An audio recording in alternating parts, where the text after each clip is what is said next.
G'day guys, welcome back to a new episode of the review, and of course today we are here to recap round 19. So close to the end of the season now, only 5 rounds to go after this, but round 19 started off with a massive game against Essendon and Adelaide, and we ended against Carlton and North Melbourne. So let's start, of course, at Essendon and Adelaide Friday night. What a high-scoring game this was in the end. But in the end, the Crows, courtesy of a late Josh Rachele goal, saw them hold on by 2 points in the end. Well done to the Adelaide Crows. Now, there were a lot of injuries in this game, so let's quickly recap them. Nick Murray had a knee concern in the first quarter, and he was subbed out first of all. Then we saw Jordan Butts, who suffered a left foot concern in the second term, and he took no further part in the game after half-time. After that, we had Jordan Dawson, who was concussed in the third term, but weirdly came back for a few minutes in the final term, but finally was subbed out soon after that. So 3 injury concerns for the Crows. And then on Essendon side, we did see Jai Caldwell receive a head knock in the final quarter and was subbed out at that stage, basically because he had to take a HIA and it wouldn't have really mattered anyway. But today, recording this on Saturday,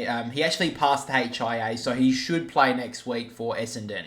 But let's get to the game itself. Now, Essendon started this game really nicely. They kicked the first 3 goals of this game in the first 10 minutes of it, and Adelaide really couldn't retain the ball anywhere up forward at all. However, Adelaide slowly worked into this game and kicked 2 goals in the second half of the first quarter to only be down by 5 points at quarter time. Now, we moved into a roller coaster of a second term as Adelaide got an almighty run with 9 goals in a row. But Essendon did kick 2 goals late to see Adelaide only lead by 23 points at half time. But this blitz from Adelaide was about a 20-minute period where they kicked 9 goals. It was absolutely insane to watch. Now, Essendon returned serve in the second half, starting in the third quarter, as they quickly piled on 5 goals to actually regain the lead. And we saw 10 goals kicked in the third term, which was only a few less than in the second term when they saw 13 goals kicked. And at three-quarter time, because of Essendon's dominance, they actually led by 10 points. So a big turnaround of momentum from both teams. Now, in the final quarter, both teams did actually struggle to score, which was quite interesting, considering this game was pretty free-flowing for the first 3 quarters. Essendon did kick the first goal of the final term to take a 16-point lead, and looked set to go on and win this game. But the Crows did make one late charge and kicked the last 3 goals of it, and in the final minute, of course, Josh Rachele kicked the winner, and in the end, they ran home by 2 points. So a great win from the Crows in the end. They won't make finals this year. I know there's a couple of things saying that they have a slight chance. I don't think they can. I think they're too far away. But Essendon, they couldn't miss finals, you wouldn't think, but they are very close to, and it would be another forgetful season for them, another wasted season for the Bombers. Obviously, last year, everyone still had the expectation of, Brad Scott still trying to get into his work, but there's a real concern if Essendon don't make it this year, because they had a massive run at the start of the year, and they've really dropped off at the moment. So, really poor performance from Essendon. They should have won this game. So, let's move to the statistics of this game, though. Top scorer in the end was Ben Keys with the 129. What a performance he had. Kyle Langford with the 117. Zach Merritt with the 109. Riley O'Brien with the 100. Nick Martin with the 97, along with Rory Laird. Now, of course, we get to the votes, and as we've been doing every single week of the AFL season, for the reviews, of course, we've been giving a 3-2-1 voting system. And at the end of the season, within the finals bye, we'll be doing a live stream, guys, and we'll be doing a live countdown of all the votes throughout the season and find out our second ever Boundary Riders medalist. So, of course, let's get to our votes in this game. Now, my brother watched the majority of it, so he gave the votes for this one. In the end, he went 3 votes, Ben Keys, 2 votes, Sam Durham, and the 1 vote to Zach Merritt. Now, I just have to quickly mention Ben Keys. He's always been a bit of a scrapper, never really not been known as like one of the best players in the AFL, but what a performance he had. 22 touches, capped it off with 5 goals. Absolutely massive. Brilliant performance from Ben Keys and got his team over the line in the end. So we'll move into the first game on Saturday. It was the Expansion Cup, as they've named it now. The Giants up against the Gold Coast Suns. And of course, as most people would have expected, because this was not at home for the Gold Coast, the Giants ran away pretty comfortable in the winners in the end by 39 points. The Giants 89, the Gold Coast 50. And there was one injury concern from this game, which was Isaac Cumming. He was actually subbed out at quarter time with a hamstring strain. So it's really unfortunate because he's been out of the team for a lot of this year. And unfortunately, he's going to be out yet again.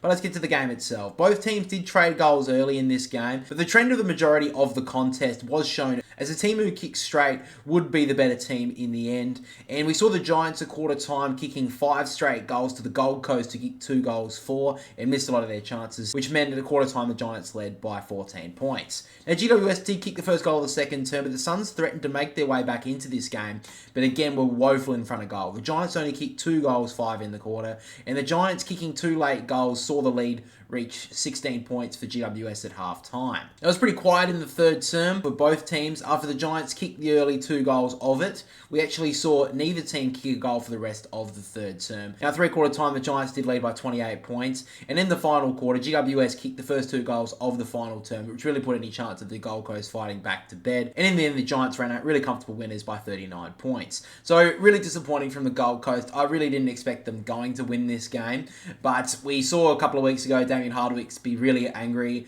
and talking for these teams to grow up, and the fact that this is like a real proving point of how much they haven't grown up, because they're playing against the team that are younger than them and they got smashed off the park once again. So really disappointing from the Gold Coast. Good win from the Giants. It really keeps their finals hopes alive. So let's look at the statistics of this game, of course. Lachie Whitfield top scored with the 145, Sam Flanders with the 137, Tom Green with the 120, Harry Perryman with the 104, Ned Moyle with the 97, and then Jack Buckley with the 94. Now let's get to the votes in this game. 3 votes went to Jesse Hogan, 2 votes went to Tom Green, and the 1 vote went to Jack Buckley. Now, my brother gave the votes for this game, so if you disagree with any of the votes, then make sure to just go tell him or leave it in the comments down below and I'll let him know. But anyway, let's move into the next game. St Kilda up against the West Coast Eagles. And St Kilda, probably the biggest win they've had in a very long time. They ran out really comfortable winners in the end by 72 points. 113 St Kilda, 41 the West Coast Eagles. There was one injury concern from this game, which was really disappointing for Liam Henry. He limped off in the third quarter with a knee injury, and there wasn't really much in it. It just seemed like it was a movement in the knee, really nothing in it, and he was subbed out after the incident in the third term. But let's get to the game itself. St Kilda kicked the first 3 goals of this game, and honestly should have been a lot further in front at this point, as they were well and truly dominating the first 20 minutes of this game. But to the credit of the West Coast Eagles, they did respond with 2 of their own and are only down by 9 points at quarter time. It was really goal for goal throughout the second term, with both teams throwing punches but really no one taking momentum. St Kilda did kick the last 2 goals of the second term, however, and led by 19 points at half time. Now, West Coast did have the early territory battle won in the third quarter with 5 inside 50-2, but again just couldn't put it on the scoreboard, and the Saints made them pay in the second half of the quarter. St Kilda kicked 3 goals to 1 in the third term, and at 3/4 time, they led by a pretty comfortable 34-point lead. And in the final quarter, St Kilda put any chance of a West Coast comeback truly out of their reach, as they piled on 7 goals in the final quarter to smash the West Coast Eagles in the end by 72 points. So a great win from St Kilda. I don't think anyone really expected otherwise, considering this was in Melbourne. They needed to get a good win, I think, and the Crows obviously won on the weekend, so they couldn't jump back in front of them. And I think it does show that maybe St Kilda are a little bit further in their development compared to the West Coast Eagles. So let's get to the stats in this game. Tim Membry top score with the 154, massive game. Jack Steele with the 133, Jaden Hunt with the 120, Rowan Marshall with the 117, Jack Sinclair with the 110, and then Mason Wood with the 106. Now let's get to the votes in this game. 3 votes went to Tim Membry, 2 votes went to Jack Sinclair, and the 1 vote went to Mason Wood. Of course, Tim Membry, massive performance, 23 touches, 10 marks, and the 5 goals, was always going to get the 3 votes in this game. After that, we moved to Hawthorn against Collingwood Saturday evening. This was built up as probably one of the games of the round, probably just behind the Sydney-Brisbane game, and it didn't really live up to the hype, I'm going to be honest with you. Hawthorn smashed Collingwood from start to finish, and in the end ran out really comfortable winners by 66 points. There was one injury concern from this game, which was to Collingwood, Nathan Kruger. He had a head clash in the second term and was subbed out pretty shortly afterwards, so a bit unfortunate there for him. He had a head clash with Jack Newcomb, and he will probably miss next week, I would assume. Let's get to the game itself, though. Hawthorn really led from the outset of this game and really made Collingwood look second-rate at times, really at the point from the first stoppage of this game. Hawthorn dominated the midfield battle early, and despite the first quarter being pretty low scoring, Hawthorn only leading by 11 points at quarter time, the early signs were pretty ominous. The start of the second term was pretty slow, with only 1 goal kicked in the first 15 minutes or so, but then Hawthorn kicked the last 3 goals of the quarter to take the lead out to 33 points at half time. And I just have to mention that Collingwood missed so many opportunities in the first half. They kicked 1 goal 11, which is honestly pretty embarrassing.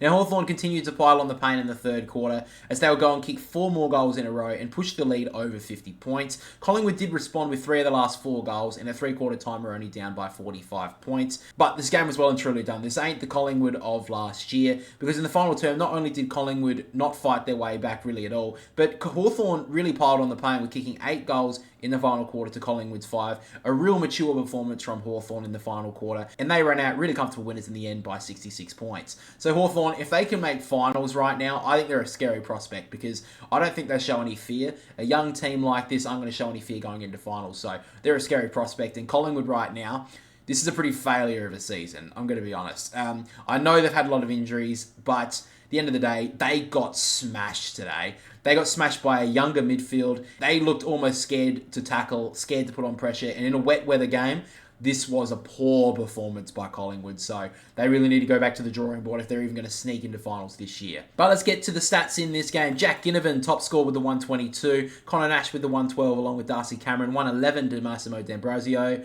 James Sicily with the 104, and then Will Day with the 98. Now let's get to the votes in this game. 3 votes went to Jack Ginnivan, 2 votes went to Massimo D'Ambrosio, and the 1 vote went to Connor Nash. So on to the first game on Saturday night. It was the Cats against the Bulldogs. And down in Geelong, most people expected that the Cats were going to win this one pretty comfortably. But the script was pretty well flipped in this game, and the Dogs in the final quarter ran away with it. And in the end, won really comfortably by 47 points. The Bulldogs 95, the Cats 48. So let's get to the game. This is a wet weather game of football from the outset. It was a pretty sloppy game of football throughout a lot of the night. There was also a late change with Shannon Neal as well to try and bring less height and more mobility to the game, but it really didn't help the Cats throughout the contest. The Dogs kicked the only 2 goals of the first term and seemed to have played the conditions a lot better than Geelong, and at quarter time the Dogs led by 13 points. Now the Dogs kicked the first goal of the second term, but the Cats finally kicked their first goal midway through the second quarter and quickly scored a second goal. But unfortunately for the Western Bulldogs, they didn't take a lot of their opportunities in the first half, finishing with 4 goals, 10 at half time, but really should have been a lot further in front, but instead only led by 19 points at the main change. Now the Cats kicked the first 2 goals of the second half and finally brought some pressure to this game, which was lacking in the first half. The game opened up a lot more in the third term, with 9 goals kicked between both sides compared to only 6 in the first half. But again, the Dogs missed a lot of chances to put this game to bed and only kicked 4 goals 5 in the third term to the Cats, who kicked 5 goal 1, which gave themselves a bit of a chance in the last quarter when the Cats were only down by 17 points. But this was soon taken away from the Cats as the Dogs were brilliant in the final term. They finally took some of their chances in front of goals. Dogs kicked the only 5 goals of the final term, and in the end, the Cats really looked sluggish, and the Dogs ran out really comfortable winners by 47 points. So, really good win from the Dogs. The last 2 weeks, they've beaten 2 top 4 teams, and they play the Swans next week at the SCG. So, a massive game coming up for the Dogs as well. If they can win the next game as well, what a massive run they could make towards finals. It's just been the inconsistency of the Dogs, I think, for a lot of people as to trusting them or not. Against the top teams, they've been pretty good this year. Against the bottom teams, they have struggled. So, if they can go beat the Swans next week, every chance of making finals and maybe making some real impact. But let's move to the stats in this game, of course. Top scorer in the end was Adam Treloar with the 149, Ed Richards with the 128, Tom Stewart with the 125, Tim English with the 116, Sam De Koning with the 101, and then Rory Lobb with the 99. So, let's get to the votes in this game. 3 votes, Adam Treloar, 2 votes, Rory Lobb, and the 1 vote to Ed Richards. I really have to give some kudos to Rory Lobb. The last couple of weeks, he's been playing down in defence. His career was at a crossroads about a month or 2 ago. Chucked him in defence, and he has been brilliant down there. He's had some mistakes at times, but last night against the Cats, he was brilliant. Only kept Jeremy Cameron to 6 touches and a goal. 10 plus intercept possessions as well. I think it was about 14 in the end. And the 21 touches in the end as well was just brilliant. So great job to Rory Lobb, and deserves so much credit for just the way he's been able to rebuild his career in the space of a couple of months. After that, we moved to the other Saturday night game, which was Port Adelaide against the Tigers. And the Tigers were pretty good in the first 3 quarters, but in the end, Port Adelaide broke them in the final quarter to win by 41 points. Port Adelaide won 16, Richmond 75. There was one injury concern from this game, which was Connor Rozee. In the last quarter, he got a hip pointer injury and didn't return to the field. However, it is unknown how bad it is, so I'll have to wait and see. But Connor Rozee's had a pretty wretched season through injury, so hopefully, for Port Adelaide's sake, that he is okay.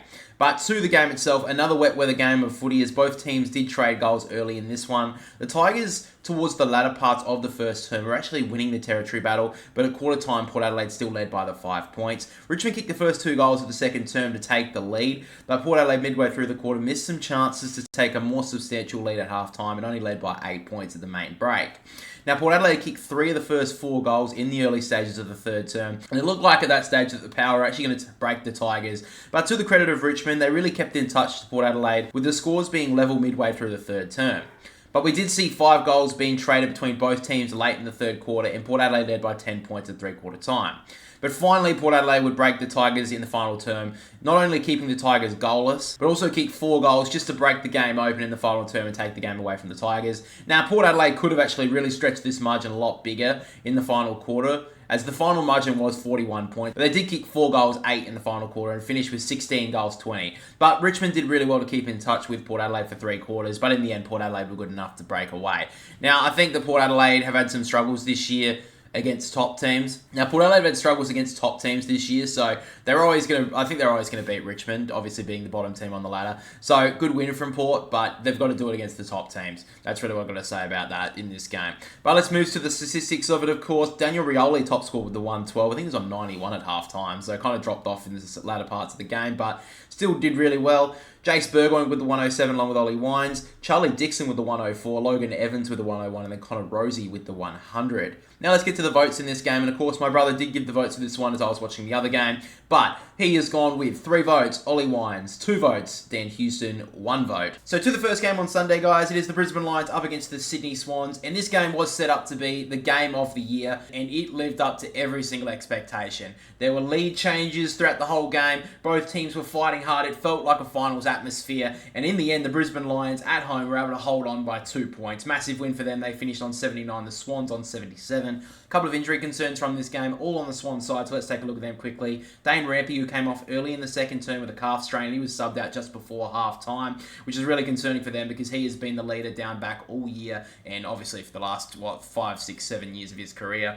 And then, of course, we have Tom Papley, who landed awkwardly in a marking contest and hurt his ankle, and he was ruled out after halftime and was seen on the bench with a moon boot. He's been really good the last 6 or 7 weeks for the Swans, obviously up forward with his score involvement, so really unfortunate for him. Hopefully he's back in the next couple of weeks. Hopefully it was just a minor injury, but when you come off with a moon boot, it's never really a good sign. And I do have to mention Will Hayward as well. He had a concern with his ankle, which he rolled in the second term. He did play the rest of the match out, but was definitely hampered by an ankle injury and just had to be on for rotation. So, we're interesting to see how he goes throughout the week. But to the game itself, the Lions dominated the territory battle in the first quarter, but Sydney were pretty strong in defence and honestly could have conceded a lot more than what they did against the Lions, who were dominating the first quarter. And this was led by their midfield, who were really strong in the clearance game, and the Lions at quarter time led by 22 points. But the Swans came back hard early in the second term, kicking 3 goals into the space of about 5 minutes to reduce the margin to with under a goal. And in the second quarter, the Swans kicked 6 goals to the Lions 1, and at halftime, Sydney led by 7 points. Now, with the Swans having 2 down on the bench after halftime and Hayward struggling with a rolled ankle, Sydney did really well to have the lead throughout the whole third quarter, but both teams missed some crucial chances. Sydney kicked 2 goals 6 and the Lions kicked 1 goal 4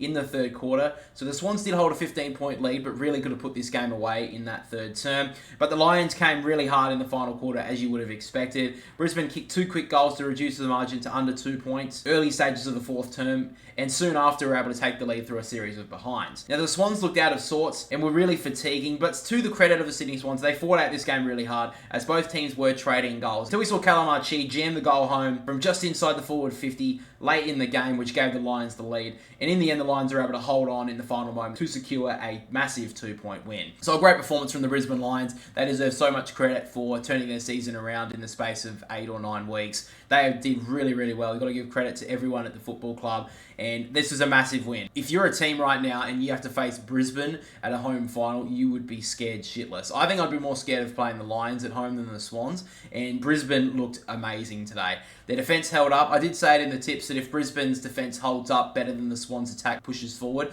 then they'll win this game. And at times, the Swans sort of threatened. I think Tom Papley being out did help a little bit, with especially when it went forward. It just didn't look as potent when the ball came to ground. But Harris Andrews was brilliant. It's a great win from the Lions. But let's get to the stats in this game, of course. Dane Zorko top scored with the 131. Hugh McCluggage with the 119. Errol Goulden with the 113. Robbie Fox with the 111. Oscar McInerney with the 105. And then Cam Rayner with the 103. So let's get to the votes in this game, which was a really tough one. So one is going to miss out here out of 4 players, and a lot of people may think that it's a little bit harsh, but I'm just going to go with these 3. I feel like these were the ones who had the real impact. So in the end, 3 votes went to Hugh McCluggage, 2 votes to Errol Goulden, and the 1 vote to Cam Rayner. Now, the one that's missed out is Dane Zorko. He was massive in the end, down back. But I just felt like Hugh McCluggage, he kicked 3 goals. He arguably got them over the line. Cam Rayner really sparked them in stages, especially in the third term when Sydney were threatening. And Errol Goulden was Sydney's best player by far. So that's why those 3 got the votes. Dane Zorko was an inch off that 1 vote. And if it wasn't for Errol Goulden having such a massive game, I think that he would have taken those votes away from him and would have been 3 Lions players. But Really good game of footy, game of the year in my opinion. So next up, we had Fremantle up against the Demons, and Freo dominated this game basically from start to finish, but really didn't break away until the last quarter, but won in the end really comfortably by 50 points. Fremantle won 16, Melbourne 66. There was one injury concern from this game on Freo's side, and it was really disappointing. It was Alex Pearce. He recently returned from an arm injury, and unfortunately it seems that he has re-injured the same arm. So he did fracture it at the time and was out for 3 weeks, but he did come back, but was subbed out in the third term of this game with a suspected arm fracture, or even worse at this stage. But let's get to the game itself. Fremantle dominated the first quarter and the first half in general. Melbourne barely got the ball forward, especially in the first term. Now, Fremantle dominated everything in the first quarter except for their accuracy. At the end of the first quarter, Fremantle kicked 3-goal-5, but really should have been a lot further in front, but only led by 21 points. Now, Melbourne kicked their first goal early in the second term, but it was still much of the same old story for the Dockers in this game. Fremantle quickly replied with 3 straight goals and were amazing, but missed some chances. They kicked 4 goals for in the second term, and seeing as Melbourne got 2 late goals, the margin for Fremantle was only 30 points at halftime, but yet again, Fremantle could have led by a whole lot more. Now, Fremantle kicked the first 4 goals of the third term to take the lead by over 50 points, but it did feel like Melbourne were a lot better in the third quarter, despite not really putting a lot more onto the scoreboard. And at the end of the quarter, Fremantle did look a lot better going into 3-quarter time, but still only led by 36 points, which did give Melbourne a slight chance. But that was quickly taken away from them as Fremantle in the last quarter put the foot down. It was a really free-flowing last quarter of this game. There was 10 goals kicked between both teams, but it was Fremantle who would inevitably run away in the end and would run out by 50 points. So Fremantle right now are becoming a real contender. Now, I don't know if they can go and win the flag this year, but no matter what, they are a contender going forward in the next 2 or 3 years because their midfield is great, their defence has always been one of the best, and now their forward line is starting to score. Amos played brilliantly today. Walters even kicked 4 goals, even though he's towards the end of his career, he played brilliantly, and we obviously know Josh Tracy, which we'll talk about in a second, but what a forward he has become this year. So let's move to the statistics of this game, of course. Top scorer in the end was Caleb Sarong with the 123, Andrew Brayshaw with the 120, Josh Tracy with the 112, Stephen May with the 104, Van Rooyen with the 91, and then Hayden Young with the 89. Now let's get to the votes in this game. 3 votes went to Josh Tracy, 2 votes went to Caleb Sarong, and the 1 vote went to Hayden Young. Now, Josh Tracy only kicked the 3 goals, which doesn't sound like a lot, but he took 12 marks around the ground. He was amazing. 18 touches as well as a key forward. He was brilliant, and I'm loving the season that Josh Tracy's putting together. I think if he had a bigger profile, he'd be in the All-Australian race. He was brilliant today. And now let's get to the final game of round 19, guys. It was Carlton up against North Melbourne, and North were actually really good throughout the whole afternoon and into the evening, but in the end, Carlton, a good aside as they were, able to pull away late and win by 19 points. Carlton 107, North Melbourne 88. So this game started pretty goal for both teams, but to be honest, North Melbourne looked a lot more stronger around the clinches, where you would expect the midfielders of Carlton to be a lot stronger, but North Melbourne performed really nicely. Now, North Melbourne were also good on the turnover game, but a late Carlton goal just before quarter time saw them lead by a goal at the first change. And North Melbourne quickly regained the lead early in the second term and really couldn't miss in front of goal. They kicked 6 goals straight in the second quarter, and North Melbourne did lead at one stage by 18 points, but Carlton pegged a couple back late and were only down by 11 points at half time. Now, North Melbourne did kick the first goal of the second half, but Carlton really started to wrestle back some control with 5 straight goals in a row, and this is really led by their midfield warriors. Now, both teams traded 2 goals each way going into 3-quarter time, where Carlton led by 17 points. Now, going into the final quarter, North Melbourne did kick the first 2 goals of it to reduce the margin to under a goal, but then Carlton were able to kick 2 goals in pretty quick succession to give any sort of chance of North Melbourne coming back into this game out of the question. And in the end, Carlton held North Melbourne at bay to win by 19 points. So Carlton were nowhere near their best today, but they did well enough to break their 2-game losing streak, just get a good win on the board. North Melbourne were gallant in defeat. Last week, they had a pretty poor performance against the Sydney Swans, but over this last month and a half, basically since the bye, North Melbourne have been really good to watch, which is kind of surprising. I don't think anyone would have said that a couple of months ago. But right now, North Melbourne are a good team to watch. But great job from Carlton just to pull away and keep North Melbourne at bay, because if they did lose that one, there'd be a lot of question marks around them. So it was a good win in the end. So we'll move to the statistics now. And top scorer in the end was Harry Sheasel with the 132, Tristan Cherry with the 124, Bailey Scott with the 104, Charlie Curnow with the 101, Paddy Cripps with the 99, Matt Cottrell with the 93. So let's get to the votes in this game. 3 votes went to Charlie Curnow, 2 votes went to Harry Sheasel, and the 1 vote went to Patrick Cripps. Now, you guys know on this channel that we don't really give away votes, especially 2-vote games, to people who lose, and 19 points isn't exactly a close margin, but Harry Sheasel, he was massive today. Really liked the move that they've done with him It's taking him off of halfback where he's having all those garbage touches. He's having a lot more influence on the game now. He had 34 touches in the end, and he had 2 goals on the board as well. So he is lethal, and he's going to be a player for the future for North. So I really think a lot of North Melbourne fans will be happy to see how he's going and how he's tracking. But of course, with that being said, guys, we get to the ladder at the end of round 19. Just 5 more games to go in the season. Sydney Swans still lead everyone at the moment. They do lead only by 2 games now, not the 3 after losing against Brisbane. Carlton are in second spot after that win against North Melbourne. Brisbane have come from the clouds to jump into the top 4 for the first time this year, I believe. Fremantle jump into 4th spot with their win as well. The Giants into 5th spot. Geelong with their loss down into 6th. Port Adelaide are into 7th. Essendon are clinging on to 8th spot. Then we get to the Bulldogs in 9th. Melbourne in 10th. Hawthorn in 11th.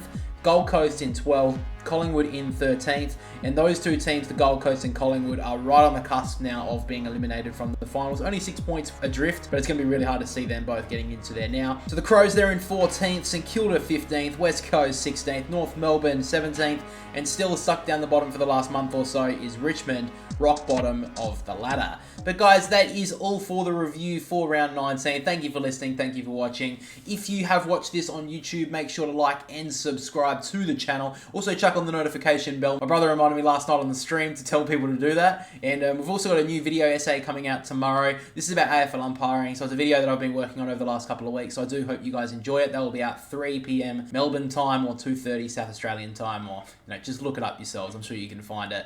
But yeah, that's going to be out tomorrow. And if you are listening to this on Spotify, of course, make sure to leave us 5 stars so we keep on growing. And make sure to chuck a follow as well, so that means you're notified on the podcast, the review, and the trade videos that we drop. But again, guys, thank you so much for the support. Thank you for watching. Thank you for listening. And we'll catch you all next week.